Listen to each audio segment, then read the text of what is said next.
Welcome back to Max Reaction. How are you doing today? Hopefully you're doing good. Let me know in the comment section. But for now, we're gonna learn about Rodrigo Duterte, and this is the rise of the Philippines. Rodrigo Duterte. How did he become who he is? Who he is? Who he is? How did he become that? We're gonna learn today. He got elected in 2016, I think, and I think.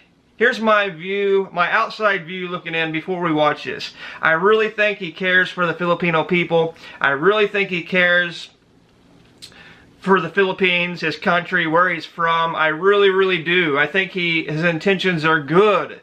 I think his intentions are good, and I think he's good for the Philippines. Does he do it his way? Why, hell yeah, he does it his way. Does he say what he wants? Why, hell yeah, he says what he wants. But guess what? I say what I want too. Don't sugarcoat anything in life. You tell people exactly what you think and exactly how you feel. Things work out better. So I respect Rodrigo Duterte for doing that. That said, we're going to check this out. I'm going to learn a lot about it because I don't know a lot about who he was before he was president. I know he was a long-time mayor in Davao. I know that, but that's about all I know. So let's check it out. Let's react to it. We're going to learn a lot. So let's do this now. Punisher, and problematic. Those are just a few of the words that have been used to describe Rodrigo Duterte, the 16th president of the Philippines. His straight-talking, no-nonsense style of leadership has made him a hero to many in the Philippines. If I think that you should die, you will die. Woo! I'd be happy to slaughter him. But his brutal, authoritarian approach to politics and law enforcement have raised serious human rights concerns, as well as threatened the delicate balance of alliances in the region. So, how did... I have a quick thing to add to what he just said. He's strong authoritarian. But guess what? I truly believe, like a lot of these governments, like I know Rodrigo Duterte was against drugs hardcore, and he did it in a hardcore way, you know? But I do believe, like, for instance, the American government. There's a lot of crooked people in the American government. As far as drugs go, I think some of the government pushes it, you know? In America, they do, you know? They absolutely do, whether it be illegal drugs or legal drugs like pharmaceuticals. The government allows it to happen. It allows it to be abused. I don't care what they say. So maybe America needs somebody more like Rodrigo Duterte to push those type of people out. You know, you got to get rid of bad people, and if it's in a bad way, so be it.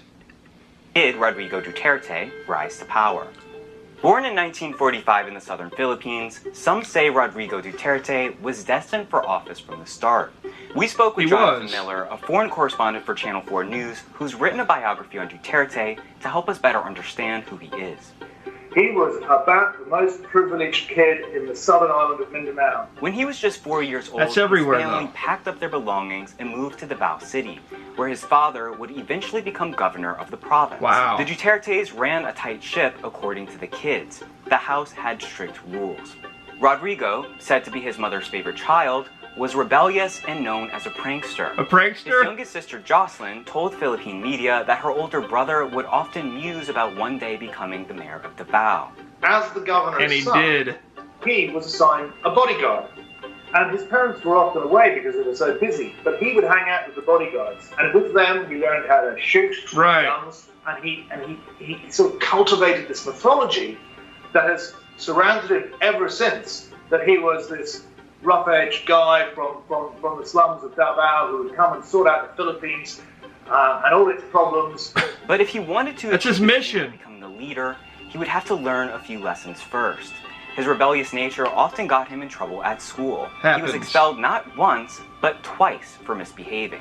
His father called him a bugoy, which is a word in the language that they use in the southern Philippines, which means hoodlum. Then in 1968, he's a hoodlum. Something would happen that would shake 23-year-old Rodrigo into shape. The death of his father. Duterte became determined to become a leader. He went to law school in 1968, but like much of his life, this success was also riddled with troubling details. In his final year of law school, Duterte shot and wounded a fellow student that he accused of being a bully. Duterte maybe was criminal charges. Despite this, you know what? The guy probably was a bully. Does he deserve to be shot? Probably not. Probably not. There's other ways to go around it than shooting a guy. But you got to stand up for yourself. You got to stand up for yourself. If you don't stand up for yourself, people will run right over you and you're going to be in the same mess you was before. You can't let people bully you. You can't let people bully others either. He became a lawyer in 1972. Smart man. He got married a year later. Over the next few years, Duterte would prepare to enter into the public sector. First, he set his sights on Davao City. In the 1970s and 80s, Davao City was known as the murder capital of the Philippines. It was an incredibly dangerous city where communist insurgents and government forces would openly kill each other in broad daylight. That's scary. Duterte wanted to stop this by any means necessary. So he became a prosecutor for the city from 1977 Slaying to bad guys. 1986. He worked to rid the city of criminal activity. He was so determined to lock up the very people he blamed for Davao City's crime rate that he was willing to do whatever it took, even if it meant breaking the law himself. Years later, he admitted that during his time as prosecutor, he and his team would plant information on criminal suspects to get them off the streets. I've learned a lot during my That's rough right there. prosecution days. We planted evidence. We arrested persons, but we released them. But telling him that it was this person who squealed on him. This ruthless style of accomplishing his goals made Duterte a popular figure among Davao's population and would become a common trend throughout his life. He rose to power because he said he would get down and dirty to sort out the problem. Sounds like he did. In 1988, he achieved his childhood dream, becoming the mayor of the city that he grew up in. Wow. He was elected on a platform focused on restoring peace and stability in Davao City. But shortly after he became mayor, bodies began to pile up in the streets. An armed vigilante group known as the Davao Death Squad began killing small-time drug dealers and petty criminals. Oh no. Allegedly, the group also targeted Duterte's political opponents. And pretty much scared the living daylights out of everybody in Davao so that everybody sort of behaved. Davao City remains the murder and rape capital of the Philippines. But he continued to be re-elected. He was mayor of Davao for 7 terms, becoming one of the country's longest-serving mayors. 7 terms? His brutal campaign to stomp out crime only escalated as his time in office grew. More than 1,400 people are believed to have died at the hands of the Davao Death Squads, including an outspoken Duterte critic and journalist. Years later, a former police officer who led the death squads came forward and accused Duterte of giving him the orders to kill. Duterte denied these allegations, saying they were lies. Were they? All the while, Duterte was having trouble at home. His marriage was dissolving. But in the Philippines, one of the only countries in the world to ban divorce, Duterte had to undergo a psychological assessment for the annulment of his marriage to be recognized by the state in 1998. Okay. That report was later leaked to the press, and it concluded that Duterte had a, quote, narcissistic personality disorder and a, quote, pervasive tendency to demean, humiliate others, and violate their rights. Nonetheless, he continued to impose his political will. Right. And now, Duterte, a man who never lost an election, had a larger dream. That's a record. A dream of never taking lost. his iron fist style of leadership nationwide. In 2015, Duterte announced his campaign to become the president of the Philippines. And he promised that if he was elected, he would execute 100,000 criminals and dump their bodies in Manila Bay. That's some tough words. Leading up to the presidential election, he even claimed responsibility for a number of extrajudicial killings, which drew little public criticism from other elected officials. Quite possibly because they knew his campaign for presidency was nearly unstoppable. And in May 2016, he got elected. Duterte finally did it. He won the presidency in a landslide victory. And he did exactly what he said he was going to do during his campaign. He took his brutal Davao City anti-crime campaign nationwide, rebranding it as his war on drugs. From day one, he launched into what became known as his war against drugs. And very quickly, a lot of people began to die in very nasty ways on the streets of the Philippines. It allowed police officers and armed militias to work and kill with near impunity. In destroying and perhaps killing the criminals, I will be there for you. I will never allow any military man or police to go to jail unjustly. for performing. So he's going to protect the people, protecting the people of the Philippines. According to the investigative journalism project, The Drug Archive, at least 4,279 people were killed in police operations in Duterte's drug war as of May 2018. Don't do Another drugs. 22,000 homicides are under investigation that were possibly linked to drugs, according to the government's calculations. But human rights groups and critics fear the death toll of Duterte's war is much higher than that.